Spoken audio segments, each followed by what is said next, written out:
تبارک الذی جعل فی السماء بروجا،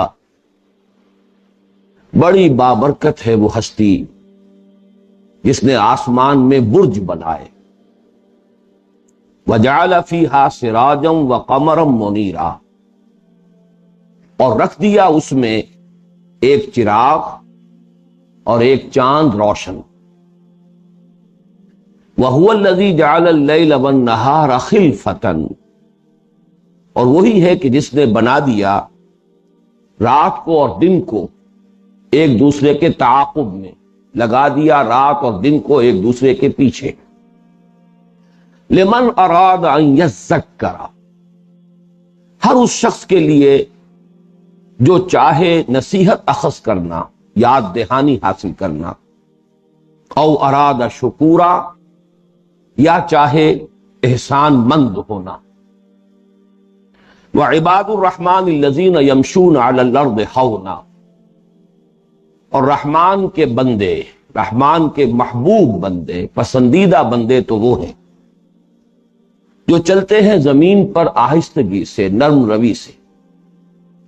وَإِذَا خَاطَبَهُمُ الْجَاهِلُونَ قَالُوا سَلَامًا، اور جب ان سے الجھتے ہیں جذباتی لوگ تو وہ کہتے ہیں سلام اور رخصت ہو جاتے ہیں۔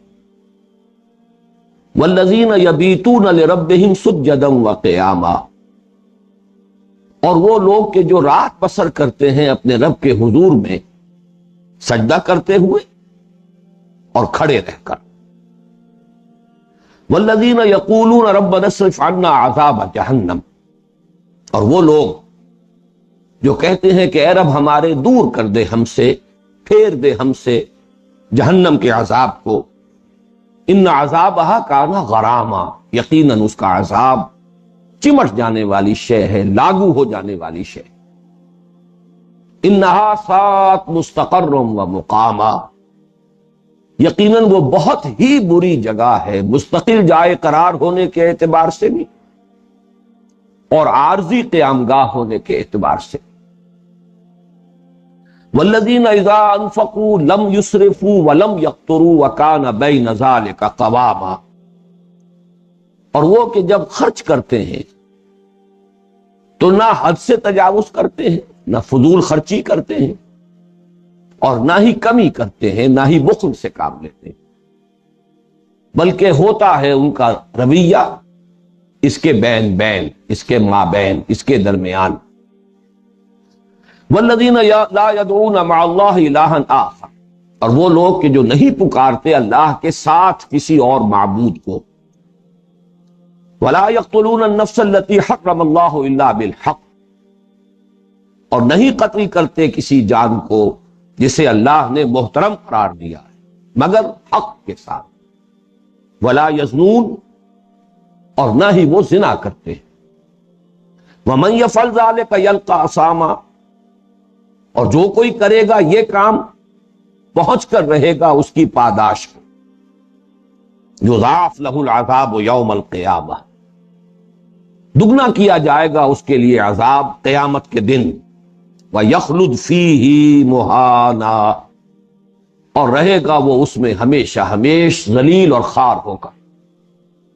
إِلَّا مَن تَابَ، سوائے اس کے جو توبہ کرے، وَآمَنَ، اور ایمان لائے، وَعَمِلَ عَمَلًا صَالِحًا، اور عمل کرے اچھے عمل۔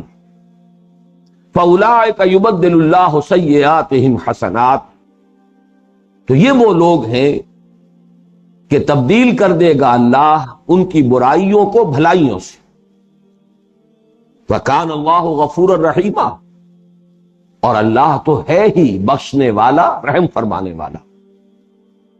وَمَن تَابَ وَعَمِلَ صَالِحًا، اور جو کوئی توبہ کرے اور پھر عمل کرے اچھا، فَإِنَّهُ يَتُوبُ إِلَى اللَّهِ مَتَابًا، تو یقیناً وہی ہے کہ جو توبہ کرتا ہے اللہ کی جناب میں جیسا کہ توبہ کا حق ہے۔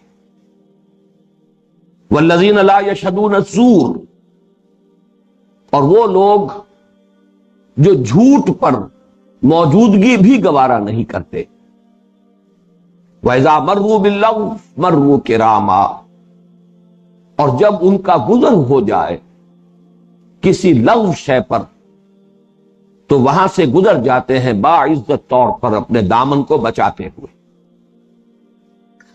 والذین اذا ذکروا بآیات ربہم، اور وہ لوگ کہ جب انہیں نصیحت کی جاتی ہے، یاد دہانی کرائی جاتی ہے ان کے رب کی آیات کے ذریعے، لم یخروا علیہا صما وعمیانا، تو نہیں گر پڑتے ان پر اندھے ہو کر اور بہرے ہو کر.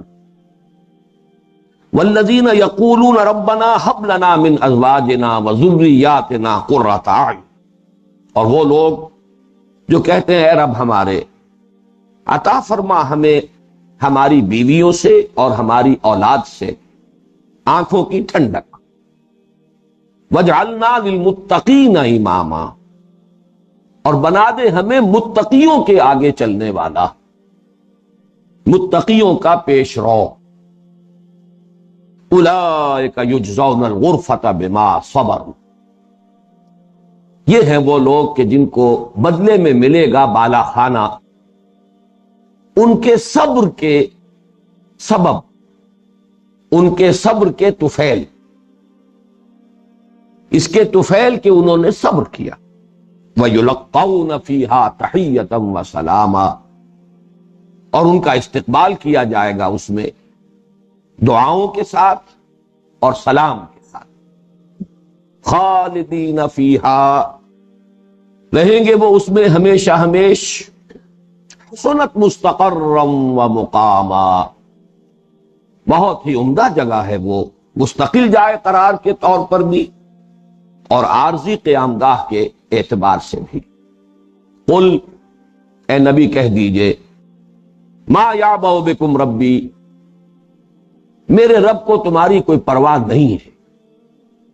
کیا پرواہ ہے میرے رب کو تمہاری؟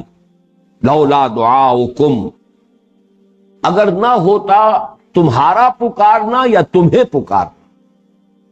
فقد کذبتم، تو تم نے جھٹلا دیا ہے. فسوف یکون لزاما، تو اب یہ تم سے چمٹ کر رہے گا، اس کی پاداش تم پر لاگو ہو کر رہے. صدق اللہ العظیم. اب اس ترجمے کے بعد ذرا ہم تجزیہ کر لیں مضامین کا. تمہیدی طور پر پہلی بات یہ نوٹ کیجئے کہ مطالعہ قرآن حکیم کے منتخب نصاب میں ہم کس مقام پر ہیں. یہ تیسرا حصہ ہے. پہلے حصے میں جامع اسباق تھے، سورۃ العصر، آیت البر، سورہ لقمان کا دوسرا رکوع، حامیم السجدہ کی آیات. پھر دوسرے حصے میں ایمان کے مباحث آئے، سورۃ الفاتحہ، پھر سورہ آل عمران کے آخری رکوع کی آیات، پھر سورۃ النور کا 5واں رکوع، پھر اس کے بعد سورہ تغابن مکمل، اور بالآخر سورہ قیامہ. اب یہ تیسرا حصہ جو ہے اس کا موضوع ہے عمل صالح. سورۃ العصر میں جو لوازم نجات بیان ہوئے، جو شرائط نجات بیان ہوئی، ان میں سے دوسری شرط عمل صالح. اس عمل صالح میں جو ترتیب ہے میں پہلے بیان کر چکا ہوں، پھر نوٹ کر لیجئے. بڑی سائنٹیفک ترتیب ہے ان حصوں کی جو ہم نے اس تیسرے حصے میں جو اسباق شامل کیے ہیں ان کی، کہ سب سے پہلے ایک فرد کی حیثیت سے انفرادی سیرت و کردار کا کیا نقشہ ہے. انسان مطلوب قرآن کا کیسا ہوتا ہے، اس کے کیا خصائص ہیں، اس کے کیا اوصاف ہیں، اس کی کیا صفات ہیں. اس میں بھی دو درجوں میں. سب سے پہلے یہ کہ تعمیر سیرت کی اساسات کیا ہیں، وہ بنیادیں کیا ہیں، وہ فاؤنڈیشن کون سی ہیں جن پر تعمیر سیرت، یا علامہ اقبال کے اصطلاح میں تعمیر خودی کا پروگرام جو ہے اس کو آگے بڑھایا جا سکتا ہے. اور دوسرا یہ کہ پھر ایک پوری طرح تعمیر شدہ شخصیت، اس کے خد و خال کیا ہے. تو ہم اس وقت اس مقام ہیں، اس لیے کہ پہلا سبق جو سورہ مومنون کی ابتدائی 11 آیات اور سورہ معارج کی ہم مضمون آیات پر مشتمل تھا، اس میں تعمیر سیرت، تعمیر کردار، تعمیر خودی، انسانی شخصیت کی صحیح رخ پر تعمیر کے لیے جو بنیادیں ہیں وہ ہم ان کا مطالعہ کر چکے. لیکن ظاہر بات ہے کہ اس رکوع میں صرف یہی ایک مضمون نہیں ہے، چونکہ ہم پورا رکوع شامل کر رہے ہیں، تو نوٹ کر لیجئے کہ اس میں کچھ مضامین اور بھی ہیں، اور ان مضامین کی ایک ترتیب بڑی عجیب ہے، اس ترتیب کو ذہن میں رکھیں۔ اس رکوع کی کل 17 آیات ہیں۔ پہلی 2 آیات اور آخری 1 آیت، 3 آیات، ان کا تعلق ہے حکمت ایمانی، فلسفہ ایمان سے۔ جب ان کا مطالعہ کریں گے ہم تفصیل سے معلوم ہوگا کہ وہ سبق جو ہم نے اپنے اس منتخب نصاب کے حصہ دوم میں بنیادی طور پر پڑھے ہیں، ان کا ایک اجمالی اعادہ ہو جائے۔ اللہ تعالیٰ کی معرفت کے ذرائع کیا ہیں، ایمان باللہ کے حصول کے راستے کون سے ہیں، یہ ابتدائی 2 آیات، اور بعثت انبیاء اور رسل کا مقصد کیا ہے، یہ آخری آیت۔ تیسرا جو ایمان ہے، ایمان بالآخرہ، اس کا چونکہ بہت گہرا تعلق عمل کے ساتھ ہے، اصل محرک عمل جو ہے وہ ایمان بالآخرہ ہے، تو وہ در حقیقت درمیان میں 2 مقامات پر آیا ہے اس رکوع میں، اور اس میں ایک خاص اسلوب جو آیا ہے وہ منفرد صرف کسی ایک مقام پر ہے قرآن مجید میں۔ جنت اور دوزخ کا جب تقابل کیا گیا ہے تو اس کے لیے جو خاص اسلوب آیا ہے، اس کے اعتبار سے یہ مقام، یہ رکوع منفرد ہے پورے قرآن حکیم۔ تو ایک تو یہ مضمون ہے کہ جو ہمارے منتخب نصاب کے حصہ دوم کا مضمون ہے اصلا۔ اس کے بعد شروع سے آپ چلیں گے تو پہلی 2 آیات کے بعد 5 آیات، اور آخری آیت سے پیچھے ہٹیے تو اس سے پہلی 5 آیات، یہ ہے ہمارا اصل سبق۔ ان 10 آیات میں 7 یا 8 اوصاف بیان ہوئے ہیں کہ جس کے بارے میں آج کا عنوان میں دے رہا ہوں علامہ اقبال کے ایک مصرے کے حوالے سے، کہ کہتے ہیں فرشتے کے دل آویز ہے مومن، یہ مومن کی دل آویز شخصیت، اس کے خد و خال کیا ہے، ایک تعمیر شدہ شخصیت۔ میں یہ عرض کر چکا ہوں پچھلے سبق کے ضمن میں کہ ایک عمارت بنتی ہے، اس کا ایک سٹرکچر ہوتا ہے، اصل مضبوطی تو سٹرکچر پر ہے، لیکن وہ سٹرکچر تو بڑا بھونڈا سا بھدا سا کھڑا نظر آتا ہے۔ اب اس کی تزئین ہوتی ہے، آرائش ہوتی ہے، فنیشنگ ٹچز دیے جاتے ہیں، اس کے لیے رنگ و روغن ہے، دل آویزی تو اس میں ہے، حسن اس میں ہے، لیکن سب کو معلوم ہے کہ اصل استحکام جو ہے عمارت کا وہ تو سٹرکچر پر ہے، کوئی ظاہری ٹیپ ٹاپ پر نہیں ہے۔ تو وہ جو اصل سٹرکچر ہے، انسان کی شخصیت، اس کی سیرت جو مطلوب ہے، وہ تو درس اول میں آ چکا ہے، اور وہ بھی آپ کو یاد ہوگا 7 یا 8 اوصاف تھے، ذہن میں تازہ کر لیجئے، اس لیے کہ اصل بیس جو ہے ہمارے اس درس کا وہ سورہ مومنون کی ابتدائی 11 آیات ہے، اس میں 7 اوصاف بیان ہوئے ہیں کہ جو فاؤنڈیشنز ہیں، کارنر سٹونز ہیں بندہ مومن کی شخصیت و سیرت کی تعمیر کی۔ اولاً نماز میں خشوع، بالآخر نماز کی محافظت، یہ 2 تو اوصاف ہیں نماز سے متعلق۔ تیسرا وصف تھا والذین هم عن اللغو معرضون، اعراض عن اللغو، لا یعنی باتوں سے اجتناب۔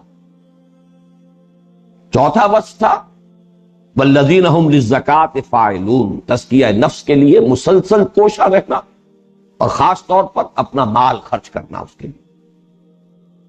اس کے بعد 5واں وصف آیا، جس کو ویسے آیات تو اس میں 2 ہیں، لیکن اسے ضبط شہوت، والذین هم لفروجہم حافظون الا علی ازواجہم او ما ملکت ایمانہم فانہم غیر ملومین فمن ابتغى وراء ذلک فاولئک هم العادون۔ چھٹا اور 7واں بس ایک آیت میں آیا، امانت کی پاسداری اور ایفاء عہد، والذین هم لاماناتہم وعہدہم راعون۔ اس کے بعد پھر وہی آیت آ گئی والذین هم علی صلواتہم یحافظون۔ یہ 7 اوصاف ہیں، یہ فنڈامنٹلز ہیں ازروع قرآن، اور میں نے لفظ استعمال کیا تھا یاد ہوگا سلوک قرآنی، یہ سلوک قرآنی کا نقطہ آغاز ہے۔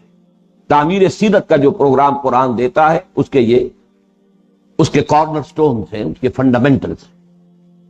8 میں نے اس لیے کہا کہ امانت ہی کا ایک اور جز ہے کہ جو سورہ معارج کی آیات میں علیحدہ کر دیا گیا، والذین هم بشہاداتہم قائمون، وہ لوگ جو اپنی گواہیوں پر قائم ہیں۔ گواہی بھی امانت ہے اصل۔ تو 7 یا 8 اوصاف تھے، اور یہاں آپ دیکھیں گے کہ 10 آیات میں 7 یا 8 ہی اوصاف آئے۔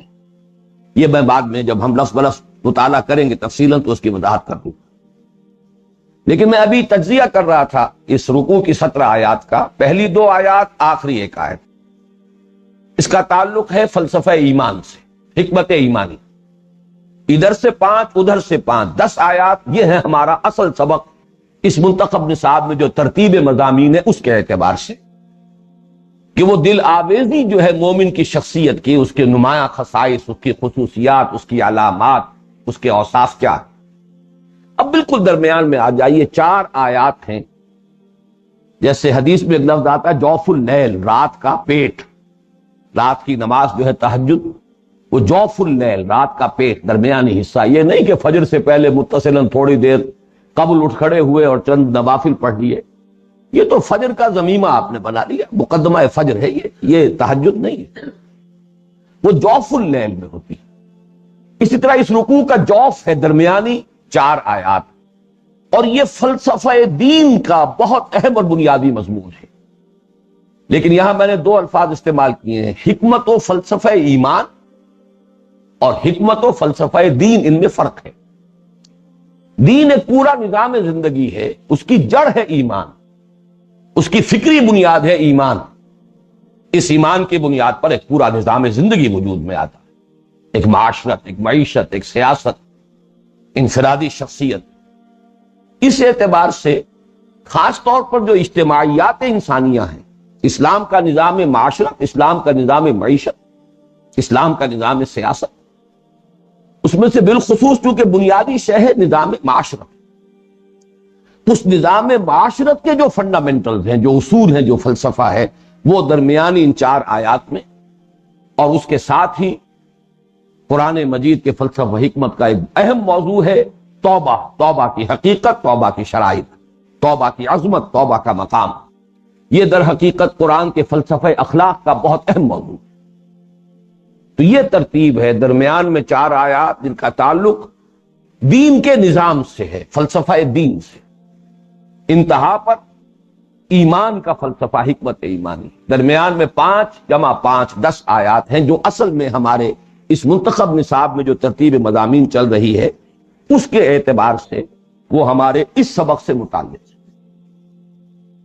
اب آئیے ہم کا سلسلہ وار لفظ بلفظ مطالعہ شروع کرتے ہیں۔ تبارک الذی جعل فی السماء بروجا، بڑی بابرکت ہے وہ ذات، وہ ہستی جس نے آسمان میں برج بنائے۔ تبارک کا یہ باب تفاعل ہے، تفاعلہ، اور اس کا ایک خاصہ ہے مبالغہ، بہت بابرکت، اس میں مبالغہ ہے برکت کا، بڑی بابرکت ہے وہ ذات۔ لیکن یہاں اب نوٹ کرنے کی ضرورت ہے کہ برکت کہتے کسے ہیں؟ یہ لفظ ہمارے ہاں عام مستعمل ہے، اللہ برکت دے، مبارک ہو، آسمانی برکات، زمینی برکات۔ قرآن مجید میں یہ لفظ سوائے ایک جگہ کے یہ صرف اللہ تعالیٰ کے لیے استعمال ہوا ہے، تبارک، اور 9 مرتبہ ہے، اور اس میں سے 3 مرتبہ اس سورۃ الفرقان میں آیا ہے جس کا یہ آخری رکوع ہے۔ سورۃ الفرقان کا پہلا لفظ بھی یہی ہے، تبارک الذی نزل الفرقان علی عبدہ لیکون للعالمین نذیرا، بڑی بابرکت ہے وہ ذات جس نے یہ فرقان نازل کیا اپنے بندے پر صلی اللہ علیہ وسلم تاکہ وہ تمام جہان والوں کے لیے خبردار کرنے والا بن جائے۔ وہی تبارکہ کا لفظ ہے جس سے یہ آخری رکوع شروع ہو رہا ہے۔ عام مفہوم برکت کا کیا ہے؟ خیر کثیر، جس شے میں جو بھی خیر مثمر ہے اگر اس کا ظہور کثرت کے ساتھ ہو تو یہ برکت ہے۔ لیکن یہ کہ اصل میں لغوی اس کی اصل کیا ہے، جڑ کیا ہے، بنیاد کیا؟ برق اصل میں کہتے ہیں اونٹ کا جو سینہ ہے یہ ہے اس کا برق، اور اونٹ جب بیٹھتا ہے اپنے سینے کے اوپر ٹک جاتا ہے، اب وہ جم گیا۔ تو یہاں سے کسی شے میں جماؤ، کسی شے میں تمکن، کسی شے میں ٹھہراؤ، یہ در حقیقت اس لفظ کی اصل لغوی بنیاد ہے۔ اور ظاہر بات ہے جب کہیں ٹھہراؤ ہوتا ہے، جماؤ ہوتا ہے، تبھی جو خیر ہے وہ پھر اس کا ظہور ہوگا۔ انسان شیکی ہے یا کوئی صورتحال ایسی ہے، دگرگوں ہے ہر وقت، تو پھر اس میں سے جو خیر ہے وہ برآمد نہیں ہوتا۔ باقی قرآن مجید نے خاص طور پر اس لفظ کو استعمال کیا ہے، ایک تو قرآن کے لیے کتاب مبارک، کتاب انزلناہ الیک مبارک لیدبروا آیاتہ ولیتذکر اولو الالباب، اور ایک بارش کا پانی ماء مبارکہ۔ اب اس دونوں میں نوٹ کیجئے، بارش بھی زمین کے خیر کو برآمد کرتی ہے۔ زمین میں جو روئیدگی ہے، اس کی جو صلاحیت ہے، زمین تو پڑی رہتی ہے، بے آب و گیا، اس میں حیات کے زندگی کے کوئی آثار نہیں ہوتے۔ بارش برستی ہے، اسی میں سے سبزہ نکل آتا ہے، اسی میں سے فصل اپجتی ہے۔ تو پانی ذریعہ بنا ہے زمین کے خیر کو برآمد کرنے۔ اسی طرح قرآن ذریعہ بنا ہے انسان کی روح میں، اس کی باطن میں، اس کی شخصیت میں جو اللہ نے خیر ودیت کیا ہے، اسے برآمد کرنے۔ تو ماء مبارکہ اور کتاب مبارک۔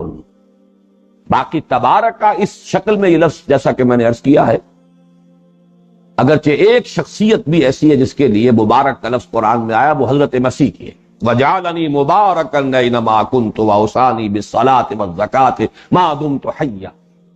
باقی یہ لفظ اور کسی کے لیے نہیں آیا ہے۔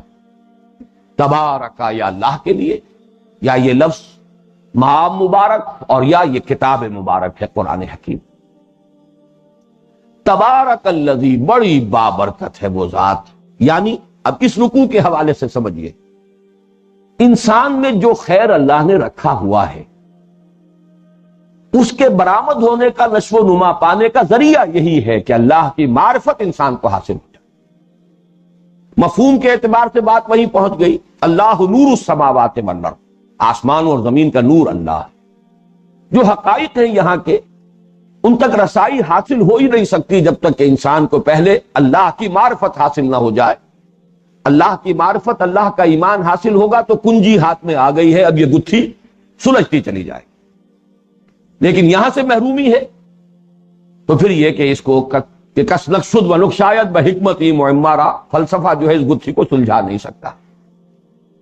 تو وہی بات یہاں ہے کہ انسان میں سے جو خیر برآمد ہوگا، اور وہی خیر ہے جس کی تکمیلی شکل اس رکوع کے اندر آ رہی ہے۔ کیا کیا خیرات و حسنات ہیں، کیا کیا دل آویزی ہے بندہ مومن کی شخصیت کی، جو وجود میں آتی ہے، کس کے نتیجے میں؟ ایمان کے نتیجے میں، معرفت خداوندی کے نتیجے۔ تو بڑی بابرکت ہے وہ ذات جس نے آسمان میں برج بنا دیے۔ اب برج سے مراد کیا ہے، یہ ابھی اجمالاً جان لیجئے کہ یہ متشابہات میں سے یہ مضمون شامل رہے گا۔ ابھی آسمانوں کے بارے میں ہماری معلومات بہت کم ہے۔ 7 آسمانوں سے مراد کیا ہے، آسمان جب مفرد کی حیثیت سے آتا ہے تو اس سے کیا مراد ہے، پھر اس میں برج کون سے ہیں۔ ایک ہمارے ہاں پرانی حیات کا اور جو بھی ہمارا علم فلکیات رہا ہے اس کا تصور ہے، میں اس بحث میں نہیں جانا چاہتا، اس لیے کہ اجمالاً یہاں پر تو آمنا بہ کل من عند ربنا، ہمارا ایمان ہے اس پر۔ آیات متشابہات کا جو معاملہ ہے سورہ آل عمران کے شروع میں بیان ہوا کہ اس کی کھود کرید میں نہ پڑا جائے، بلکہ اجمالی ایمان پر اکتفا کیا جائے۔ آمنا بہ کل من عند ربنا، اس نے برج بنایا۔ ویسے لفظی طور پر سمجھ لیجئے، براجا کہتے ہیں، برازا اور براجا، جیسا کہ میں نے عرض کیا تھا، یہ فقہ اللغہ جو ہے کہ جن الفاظ کے حروف اصلی قریب ہوتے ہیں ان کا مفہوم بھی ایک دوسرے کے بہت قریب ہوتے ہیں۔ برازا ظاہر ہو جانا، براجا نمایاں ہو جانا۔ اسی لیے عورتیں اگر بن ٹھن کر نکلتی ہیں لوگوں کی نگاہوں میں آنے کے لیے تو اسے تبرج کہا گیا، ولا تبرجن تبرج الجاہلیۃ الاولی، تاکہ نگاہوں میں آ جائیں، لوگوں کی توجہ ہماری طرف ہو جائے، یہ تبرج۔ تو برجا کا مفہوم ہے نمایاں ہونا، ابھرنا۔ اسی لیے جو پچھلے زمانے میں قلعے ہوتے تھے اس کی فصیلوں پر برجیاں بنائی جاتی تھی۔ اب ظاہر بات ہے دور سے جب کوئی قافلہ آتا تھا تو اسے سب سے پہلے وہ برجیاں نظر آتی تھی، سب سے زیادہ نمایاں شے جو ہے اس شہر کی فصیل کی برجیاں۔ تو اس کے اصل مفہوم کے اندر ہے نمایاں ہونا، ظاہر ہونا۔ لیکن یہ کہ یہاں پر آسمان کے برجوں سے کیا مراد ہے، میں نے عرض کیا کہ اس پر ہمیں اجمالاً نبی ایمان رکھتے ہوئے آگے چلیں۔ وَجَعَلَ فِيهَا سِرَاجًا وَقَمَرًا مُنِيرًا، اور رکھ دیا اس میں ایک چراغ۔ سورج کے لیے لفظ سراج یہ بہت ہی جو بھی ہماری معلومات ہے سائنسی اس کے ساتھ مطابقت رکھنے والی شے ہے. چراغ میں بھی کوئی چیز جل رہی ہوتی ہے. کمبشن کا عمل جو ہے عملاً موجود ہوتا ہے، عمل احراق یا تحریق. تو سورج ایک چراغ ہے، اس میں حرارت ہے، اس میں آگ ہے. اس کی حرارت کا ہم کوئی تصور نہیں کر سکتے، وہ تو millions and billions degree centigrade کی باتیں ہوتی ہیں جب ان سائنسز جو حقائق ہیں ان کو بیان کیا جاتا ہے. اور چاند کے لیے قمرم منیرا، روشن چاند، اس لیے کہ یہ ریفلیکٹر ہے، اس میں کوئی عمل احراق یا تحریک نہیں ہے، کوئی چیز جل نہیں رہی ہے، بلکہ یہ تو روشن تو ہے لیکن اس کی روشنی در حقیقت سورج ہی کی روشنی ہے جس کو یہ ریفلیکٹ کرتا ہے. وَهُوَ الَّذِي جَعَلَ اللَّيْلَ وَالنَّهَارَ خِلْفَةً، اور وہی ہے کہ جس نے رات اور دن کو بنا دیا. خلف کہتے ہیں پیٹھ کو، پیچھے کو. خلف الرشید، کسی کی اولاد جو نیک ہو، خلف الرشید. اور یہ جو لفظ آیا ہے بار بار ہم پڑھ چکے سورہ آل عمران میں بھی، ان فی خلق السماوات والارض واختلاف اللیل والنہار. اختلاف اسی خلف سے باب افتعال ہے، اور اس کے دونوں معنی ہے. ایک جو اردو میں جو ہم استعمال کرتے ہیں اختلاف، یعنی رائے کا اختلاف ہو گیا، اختلاف رائے. اور ایک یہ کہ ایک دوسرے کا پیچھا کرنا، خلف پکڑ لینا، پیچھا لینا، کہ تعاقب میں ہے. گویا کہ رات دن کے تعاقب میں ہے، دن رات کے تعاقب میں ہے. یہ تو گویا کہ ایک دوڑ ہے جو چل رہی. اور اس کو قرآن مجید نے جو بھی اس طرح کی آیات آئی ہیں، وہ سورہ بقرہ کا بھی جو 20واں رکوع ہے اس کی پہلی آیت، جس کو میں نے آیت الآیات کا عنوان دیا ہے، اس لیے کہ میرے علم میں نہیں ہے کہ اتنے زیادہ تعداد کے اعتبار سے جو نیچرل فینومینا ہیں وہ ایک آیت میں جمع کیے گئے. ان فی خلق السماوات والارض واختلاف اللیل والنہار والفلک التی تجری فی البحر بما ينفع الناس وما انزل اللہ من السماء من ماء فاحیا به الارض بعد موتها وبث فيها من كل دابة وتصريف الرياح والسحاب المسخر بين السماء والارض لآیات لقوم یعقلون. اسی کا خلاصہ ہے جو سورہ آل عمران کے 20 رکوع کی پہلی آیت ہے. ان فی خلق السماوات والارض واختلاف اللیل والنہار. باقی چیزیں بیان نہیں کی گئی، گویا کہ وہ بھی مندرج ہے، انڈرسٹوڈ ہے، مضمر ہے. تو یہ بھی ایک بہت بڑی نشانی ہے. اور واقعہ یہ ہے کہ ہمارا یہ جو پلینٹ ہے، یہ زمین، اس پر جو سلسلہ حیات ہے، حیات ارضی جسے ہم کہتے ہیں، اس کا بڑا گہرا تعلق جو ہے وہ اس رات اور دن کا جو فرق ہے اس کے ساتھ. اس لیے کہ بیسک جو لائف ہے یہاں پر، جو پلانٹ کنگڈم ہے، نباتاتی جو حیات ہے، اس میں آپ کو معلوم ہے اس کی ریسپیریشن یہ بالکل ریورس ہو جاتا ہے. رات کے وقت کچھ اور ہے، دن کے وقت کچھ اور ہے، اور اسی سے سارا نظام چل رہا ہے. تو اللہ تعالیٰ کی عظیم آیات میں سے آسمانوں اور زمین کی تخلیق اور رات اور دن کا الٹ پھیر، اسی کا یہاں اشارہ کیا. وَهُوَ الَّذِي جَعَلَ اللَّيْلَ وَالنَّهَارَ خِلْفَةً. اب ہیں وہ دو حصے جو گویا کہ ہمارا جو دوسرا حصہ تھا مباحث ایمانی، اور ایمان کے لیے قرآن مجید کا جو فطری اسلوب استدلال ہے، گویا کہ اس کا اجمالی اعادہ ہو جائے گا. یہ تمام آیات، یہ آیات آفاقیہ، کھول آنکھ زمین دیکھ، فلک دیکھ، فضا دیکھ. افلا ينظرون الى الابل كيف خلقت والى السماء كيف رفعت والى الجبال كيف نصبت والى الارض كيف سطحت. ان سب کا فائدہ کیا ہے؟ یہ جو لام آیا ہے لمن ارادہ، یہ لام ہے، لام انتفاع. اس سے فائدہ اٹھایا جا سکتا ہے، دو فائدے اٹھائے جا سکتے ہیں. لمن اراد ان یذکر، وہ شخص کے جو نصیحت اخذ کرنا چاہے، جس کے اندر ایک تلاش حق کی جستجو ہے، جو جاننا چاہتا ہے کہ یہ کیا ہے کائنات، وہ انہی چیزوں کو دیکھے گا اور انہیں اللہ یاد آ جائے گا. یہ آیات ہے. آیت کہتے اس کو ہے کہ کسی شے کو دیکھ کر کوئی اور چیز یاد آ جائے. آپ کے دوست نے کوئی شے آپ کو کبھی دی تھی، وہ کہیں آپ کے ٹرنک میں رکھی رہی، اب سال ہا سال گزر چکے ہیں، دوست سے ملاقات نہیں ہوئی، آنکھ اوجل پہاڑ اوجل، وہ آپ کے ذہن سے بھی اوجل ہے. اچانک آپ نے ٹرنک کھولا اور وہ شے نظر آ گئی، کوئی رومال، کوئی قلم، کوئی اور شے، اور بغیر آپ کے ارادے کے دوست یاد آ گئے. یہ ہے نشانی آیت اور تذکر، اس کا باہمی جو رشتہ ہے، چولی دامن. تو یہ جو آیات سماویہ ہیں، آیات ارضیہ ہیں، آسمان اور زمین کا نظام ہے، ان میں سے ہر ایک اللہ کی ایک آیت ہے. اور آیت کا نتیجہ کیا نکلنا چاہیے؟ انہیں دیکھو، اللہ کو پہچانو. یہ معرفت خداوندی کا یوں سمجھیے کہ ایکسوٹیرک خارج سے جو معرفت انسان کو حاصل ہو سکتی ہے اس کا سب سے بڑا ذریعہ یہی ہے آیات سماویہ، آیات ارضیہ، زمین اور آسمان کے اندر اللہ تعالیٰ کی قدرت، حکمت، علم، اس کی جو نشانیاں پھیلی ہوئی۔ لمن اراد ان یذکر، یہاں پہ لفظ ارادہ بہت اہم ہے۔ ایک وہ غافل ہیں جنہیں پرواہ ہی نہیں، تو خیال ہی نہیں کہ میں کون ہوں، یہ دنیا کیا ہے۔ قرآن مجید کے نزدیک وہ انسان ہے ہی نہیں، وہ انسان نما حیوان ہے، جن میں یہ کبھی شعور بیداری نہیں ہوا کہ کبھی سوچ تو صحیح ہے دنیا ہے کیا، میں کون ہوں، جا کدھر رہا ہوں، زندگی کی حقیقت کیا ہے، مال کیا ہے، اس سفر کا آغاز کیا ہے، اس کا اختتام کہاں ہوگا، اس کے بارے میں کبھی کوئی فکر ہی نہیں۔ یوں سمجھیے کہ زندگی انہیں گزار رہی ہوتی ہے، وہ زندگی کو نہیں گزارتے، وہ تو اینیمل انسٹنکٹس جو ہیں ان کے تحت زندگی بسر کرنے پر مجبور ہے۔ زندگی انہیں بسر کرتی ہے، وہ زندگی نہیں بسر کرتی۔ زندگی تو وہ بسر کرتے ہیں کہ جو اس سے ذرا بلند تر ہو کر خود شعوری کے ساتھ، سیلف کانشسنس کے ساتھ، میں اور میرا کوئی نظریہ ہے، میرا فکر ہے، میری سوچ ہے، میرا کوئی نصب العین ہے، میرا کوئی مقصد زندگی ہے، میری کوئی حقیقت ہے۔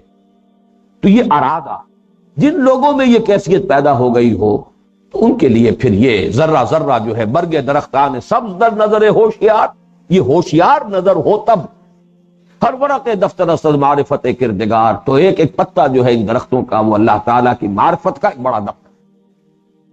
یہ ہے سارا مضمون جو سورہ آل عمران کا جو ہماری آخری آیات کا جو درس ہے، گویا کہ لمن اراد ان یذکر، جس کے اندر یہ طلب ہوگی، جس میں یہ جذبہ ابھر آئے گا، جو حقیقت کو جاننا چاہے گا، تو ایک ایک ذرہ بولے گا اور پکارے گا اور گواہی دے گا اللہ کی، وہ سنے گا اپنے دل کے کانوں سے کہ آسمان بھی کچھ کہہ رہا ہے اور زمین بھی کچھ کہہ رہی ہے اور ایک ایک پتا کچھ کہہ رہا ہے، کسی کی گواہی دے رہا ہے۔ او ارادہ شکورا، یا وہ شکر کرنا چاہتا ہو۔ اب یہ سورہ لقمان کا جو دوسرا رکوع ہے اس کا پورا مضمون یہاں ایک لفظ میں آ گیا۔ حکمت کا نقطہ آغاز کیا ہے؟ فطرت سلیمہ، عقل سلیم، اور فطرت سلیمہ کا مظہر کیا ہے؟ جذبہ شکر۔ انسان کے اندر اگر اس کی فطرت پرورٹ نہیں ہوئی ہے، مست نہیں ہوئی ہے، تو یہ وصف ہونا چاہیے کہ اگر اس کے ساتھ کسی نے کوئی بھلائی کی ہے تو اس کے لیے خاص قسم کا جذبہ تشکر، احسان مندی کی کیفیت اس کے دل میں پیدا ہو۔ اگر نہیں ہو رہی تو فطرت مست ہو چکی، اندر کا انسان مر چکا، فطرت کے سوتے خشک ہو چکے۔ یہ فطرت کی زندگی اور فطرت کی صحت کی علامت۔ اب اس کے بعد رہ جاتا ہے ایک ہی مرحلہ، اصل منعم کو پہچانو، اصل محسن کو پہچانو۔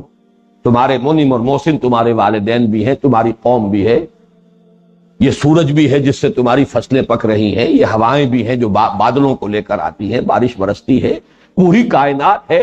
لیکن ایک چھلانگ لگاؤ تو کوئی بھی نہیں، حقیقت میں صرف اللہ ہے۔ یہ تمام سلسلہ اسباب جو ہے ایک مسبب الاسباب کی گرفت میں ہے، یہ اسی کا احسان ہے، اسی کا انعام ہے، اسی کی ربوبیت ہے، یہ سب کے سب در حقیقت اسی کے قبضہ قدرت کے اندر جکڑے۔ یہ ہے شکر کے جذبے سے اللہ تک پہنچنا۔ تو یا تذکر سے اللہ تک پہنچیں گے اور یا شکر سے اللہ تک پہنچیں گے، اور دونوں جذبے ابھریں گے انہی مشاہدات سے۔ تبارک الذی جعل فی السماء بروجا وجعل فیہا سراجا وقمرا منیرا وَهُوَ الَّذِي جَعَلَ اللَّيْلَ وَالنَّهَارَ خِلْفَةً لِمَنْ أَرَادَ أَنْ يَذَّكَّرَ أَوْ أَرَادَ شُكُورًا۔ ان دو آیات میں یوں سمجھیے کہ بڑے اجمال اور اختصار کے ساتھ ہمارا جو حصہ دوم تھا اس منتخب نصاب کا، اس میں ایمان کے لیے، اور ایمان بنیادی طور پر ایمان باللہ ہے، ایمان بالآخرہ بھی اللہ تعالیٰ کی صفت عدل کی توسیع ہے، ایمان بالرسالت بھی اللہ تعالیٰ کی صفت ہدایت کی ایکسٹینشن ہے۔ اصل ایمان تو ہے ایمان باللہ، اسی لیے ایمان مجمل میں صرف اللہ کا ذکر ہے، نہ آخرت کا، نہ رسالت کا، نہ کسی اور شے کا۔ آمنت باللہ کما ہوا باسمائہ وصفاتہ وقبلت جمیع احکامہ اقرار باللسان وتصدیق بالقلب۔ بات مکمل ہو گئی۔ ہاں جب تفسیر ہوگی تو آمنت باللہ وملائکتہ وکتبہ ورسلہ والیوم الآخر والقدر خیرہ وشرہ من اللہ تعالی والبعث بعد الموت۔ تو در حقیقت وہ جو پورا فلسفہ ہے، جو حکمت، قرآن کا اپنا مخصوص استدلال ہے ایمان کے لیے، معرفت خداوندی کے حصول کے لیے، وہ ان دو آیتوں میں آ گیا۔ اب گویا کہ اللہ تعالیٰ کے اس ہستی کے بابرکت ہونے کا ایک ظہور ہے کہ جو اس کی معرفت سے سرشار ہو جائے، جن کے دلوں میں اس کے تشکر و امتنان کے جذبات کے چشمے ابلنے لگے، جن کا ذہن اور فکر جو ہے اس کے ایمان سے منور ہو چکا، ان کی جو شخصیت ہے اس کے خد و خال کیا ہے؟ دلاویز کہتے ہیں فرشتے دلاویز ہے مومن، یہ بندہ مومن کی دلاویز شخصیت کے خد و خال۔ اب یہاں سے گویا کہ ہمارا جو اصل اس منتخب نصاب میں جو ترتیب مضامین ہے اس کے اعتبار سے جو سبق ہے اس حصے سوم کا دوسرا، اس کا مضمون شروع ہو رہا ہے۔ اور یہاں دیکھیے لفظ نوٹ کیا، عباد الرحمن، یہ بڑی شفقت والی بات۔ یہ بات میں نے بارہا بیان کی ہے، اس وقت کی کمی کا مجھے شدت سے احساس ہے۔ قرآن مجید میں حضور کی نسبتوں میں سے جہاں زیادہ شفقت کا اظہار مقصود ہوتا ہے وہاں نسبت عبدیت کو نمایاں کیا جاتا ہے، نسبت رسالت کو نہیں۔ سبحان الذی اسری بعبدہ لیلا من المسجد الحرام الی المسجد الاقصی، الحمد للہ الذی انزل علی عبدہ الکتاب ولم یجعل له، خود اس سورہ مبارکہ کی پہلی آیت آپ کو سنا چکا ہوں، تبارک الذی نزل الفرقان علی عبدہ لیکون للعالمین نذیرا۔ یہاں رسول ہی بھی آ سکتا تھا، نبی ہی بھی آ سکتا تھا۔ هو الذی ينزل علی عبدہ آیات بینات لیخرجکم من الظلمات الی النور، تو وہ اسی پر قیاس کیجیے۔ یہ بڑی شفقت اور ہدایت کا پہلو ہے۔ اللہ اپنے ان بندوں کا تذکرہ کر رہا ہے، میرے خاص بندے، میرے محبوب بندے، وعباد الرحمن، رحمان کے اصل بندے، رحمان کے محبوب بندے۔ یوں سمجھیے کہ جو حاصل ہیں اس تخلیق کا، اس لیے کہ قرآن مجید کا یہ فلسفہ ہے، یہ پوری کائنات میں جو کلائمیکس ہے کریشن کا، ڈیوائن کریشن کا کلائمیکس، وہ انسان ہے۔ اور انسانوں میں اس کے گلے سرسبد کون ہیں؟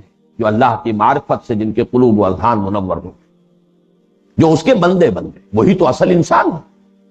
اور اسی میں چوٹی پر ہے محمد الرسول اللہ، عبدہ، عبد دیگر، عبدہ چیزیں دیگر، ما سراپا انتظار منتظر، عبدہ، یہی تو ان کی شان۔ تو معلوم یہ ہوا کہ یہاں بڑی شفقت کے ساتھ وعباد الرحمن، یہ رحمان کے بندے کون ہیں؟ اللہم ربنا اجعلنا منہم، اللہ تعالیٰ سے دعا تو کر ہی لینی چاہیے، باقی تو ہماری جتنی بھی ہمت ہوگی، جو بھی اللہ تعالیٰ کی طرف سے توفیق ملے، ان بلندیوں تک پہنچنا۔ مجھے وہ انگریزی نظم جو میٹرک میں پڑھی تھی اس کا مصرع یاد آیا، heights by great man reached and kept, بڑی بلندیاں ہیں، انسان ہی پہنچے ان بلندیوں تک، لیکن یہ کہ اس کی ایک آرزو تو ہو، اس کی خواہش تو ہو۔ آرزو اول تو پیدا ہو نہیں سکتی، کہیں اور ہو جائے تو مر جاتی ہے یا رہتی ہے خام، یہ آرزو۔ دنیاوی آرزویں جو ہے وہ تو نہ مرتی ہیں نہ خام ہوتی ہیں، وہ تو روز افزوں رہتی ہیں، بڑھتی رہتی ہیں، پھلتی پھولتی رہتی ہیں۔ وعباد الرحمن الذین یمشون علی الارض ہونا، رحمان کے بندے وہ ہیں کہ جو زمین پر چلتے ہیں آہستگی سے۔ کیا معنی؟ تواضع، یہ تکبر کے برعکس کیفیت ہے۔ جیسے کہ انسان کا جو بھی ذہن ہوگا، جو اس کی سوچ ہوگی، جو اس کا انداز ہوگا فکر کا، ویسی اس کی چال بھی ہوگی۔ جیسے آپ کہتے ہیں کہ face is the index of mind, اسی طرح انسان کی چال بتاتی ہے کہ یہ مغرور انسان ہے، بڑی تمکنت سے چل رہا ہے، بڑی گردن اکڑائی ہوئی ہے، پاؤں مار مار کر چل رہا ہے۔ تمکنت یہ ہے غرور، یہ ہے تکبر، اور تکبر بدترین وصف، ساری ضلالتوں اور گمراہیوں کی جڑ بنیاد تکبر ہے، شیطنت کی بنیاد تکبر، ابا واستکبر وکان من الکافرین، یہ ابلیس کا تذکرہ، استکبار۔ تکبر وہ شے جس کے بارے میں فرمایا لن يدخل الجنہ من کان فی قلبہ مثقال حبۃ من کبر، جنت میں ہرگز داخل نہیں ہو سکے گا وہ شخص جس کے دل میں دانے کے برابر بھی کوئی کبر موجود۔ چنانچہ ہم دیکھ چکے ہیں سورہ لقمان میں جو آخری نصائح تھیں حضرت لقمان کی، وَلَا تُصَعِّرْ خَدَّكَ لِلنَّاسِ وَلَا تَمْشِ فِي الْأَرْضِ مَرَحًا، دیکھو میرے بیٹے، اپنے گالوں کو پھلا کر نہ رکھنا لوگوں کے لیے، بلکہ سار ہم بیان کر چکے ہیں وہاں، سار کہتے ہیں ایک بیماری کو جو اونٹ کی گردن میں پیدا ہو جاتی جس سے کہ گردن ٹیڑھی ہو جاتی تھی۔ تو یہ کج رخی اور کج ادائی جب ہوتی ہے انسان میں، جب تکبر ہوتا ہے تو وہ سیدھا نہیں کسی سے بات کرتا اور سیدھا اس کو فیس نہیں کرتا، بلکہ ذرا سا تھوڑا سا وہ کج ادائی، کج رخی، کج کلاہی، یہ کج کا لفظ جو ہے بہت استعمال ہوتا ہے، تو یہ کج رخی، کج کلاہی، تو یہ ہے وَلَا تُصَعِّرْ خَدَّكَ لِلنَّاسِ، دیکھنا کبھی اپنے گردن کو ٹیڑھا نہ کرنا لوگوں کے لیے۔ عام ترجمہ کیا جاتا ہے با محاورہ، اپنے گالوں کو مت پھلانا لوگوں کے لیے تکبر میں۔ وَلَا تَمْشِ فِي الْأَرْضِ مَرَحًا، اور زمین میں مت چلنا اکڑ کر، اینڈتے ہوئے۔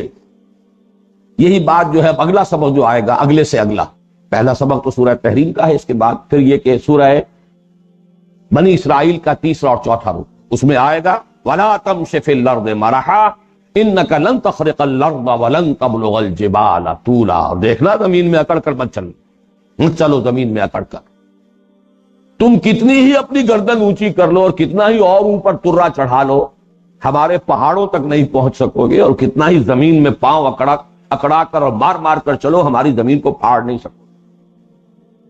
بہرحال یہ تکبر، اور اسی کے لیے ایک دوسرا لفظ آتا ہے حدیث میں، اعجاب المرء بنفسہ، عجب کہتے ہیں اپنے آپ کو کچھ سمجھنا، اپنے ہی حسن کا دیوانہ بنا پھرتا ہوں، اپنے ہی اوصاف، اپنی ہی صلاحیتیں، اپنی ہی ذہانت، اپنی ہی فطانت، اپنا ہی تقوی، اپنی ہی عبادت گزاری، اسی کا ایک غرہ ہے، یہ عجب ہے۔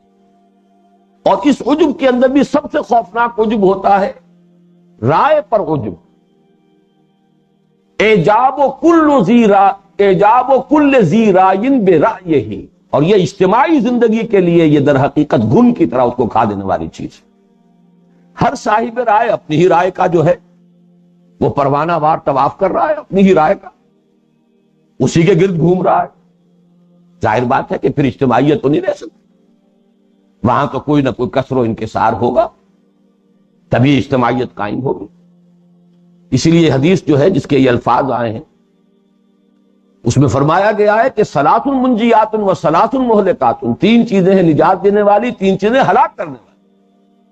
ہلاک کرنے والوں میں اعجاب المرء بنفسہ، جو اعجاب کل ذی رائے برائیہ، ہی اشدہن، یہ سب سے زیادہ خوفناک مرض ہے۔ خود پسندی، خود رائی، یہ در حقیقت یہ اس تکبر ہی کا ایک عکس ہے جس کے برعکس کیفیت یہ ہے کہ وَعِبَادُ الرَّحْمَٰنِ الَّذِينَ يَمْشُونَ عَلَى الْأَرْضِ هَوْنًا، اللہ کے نیک بندے، محبوب بندے وہ ہیں جن کی چال بتاتی ہے کہ یہ اپنے آپ کو بندہ سمجھتا ہے، اس کے ذہن پر تصور موجود ہے کہ میرا رب ہے، میرا آقا ہے، میں غلام ہوں، میں مالک نہیں ہوں، میں آقا نہیں ہوں، میں تو مملوک ہوں، میں بندہ ہوں۔ وہ جو میں دعا کے الفاظ دوسری نشست میں اب آپ کو سنا سکوں گا، وقت ختم ہو گیا ہے۔ بارک اللہ لی ولکم فی القرآن العظیم ونفعنی وإیاکم بالآیات والذکر الحکیم۔